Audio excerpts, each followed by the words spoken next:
కొణిదెల పవన్ కళ్యాణ్ అమ్మ కడుపున ఆఖరివాడిగా పుట్టిన అందరికీ మంచి చేయాలి, మేలు జరగాలి అనే విషయంలో ముందువాడుగా ఉంటాడు. తన గురించి కంటే జనం గురించి ఎక్కువగా ఆలోచించే మనస్తత్వం నా తమ్ముడు కళ్యాణ్ బాబుది. ఎవరైనా అధికారంలోకి వచ్చాక ప్రజలకు ఏదైనా చేయాలనుకుంటారు. కానీ కళ్యాణ్ తన సొంత సంపాదనని కౌలు రైతుల కన్నీళ్లు తుడిచేందుకు ఖర్చు పెట్టడం, సరిహద్దు దగ్గర ప్రాణాలొడ్డి పోరాడే జవాన్ కోసం పెద్ద మొత్తం అందివ్వటం, అలాగే మత్స్యకారులు ఇంకా ఎందరికో తాను చేసిన సహాయం చూస్తుంటే ఇలాంటి నాయకుడు కదా జనాలకు కావాల్సింది అనిపిస్తుంది. ఒక రకంగా చెప్పాలంటే సినిమాలోకి తను బలవంతంగా వచ్చాడు, రాజకీయాలు మాత్రం ఇష్టంతోనే వచ్చాడు. ఏ తల్లికైనా తన కొడుకు కష్టపడుతుంటే గుండె తరుక్కుపోతుంది. అలాగే ఏ అన్నకైనా తన తమ్ముడు అనవసరంగా మాటలు పడుతుంటే బాధ వేస్తుంది. అలా బాధపడుతున్న నా తల్లికి ఈ అన్నయ్యగా ఒక మాట చెప్పాను.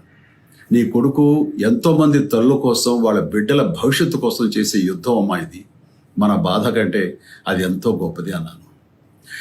అన్యాయాన్ని ఎదిరించకుండా మౌనంగా ఉండే మంచివాళ్ల వల్లనే ప్రజాస్వామ్యం మరింత నష్టం అని నమ్మి జనం కోసం జన సైనికుడు అయ్యాడు. తాను బలంగా నమ్మిన సిద్ధాంతం కోసం తన జీవితం రాజకీయాల్లోకి అంకితం చేసిన శక్తిశాలి పవన్ కళ్యాణ్. ప్రజల కోసం, రాష్ట్ర భవిష్యత్తు కోసం ఆ శక్తిని వినియోగించాలి అంటే చట్టసభలో అతని గొంతు మనం వినాలి. జనమే జయను నమ్మే జనసేనాని ఏమి చేయగలడో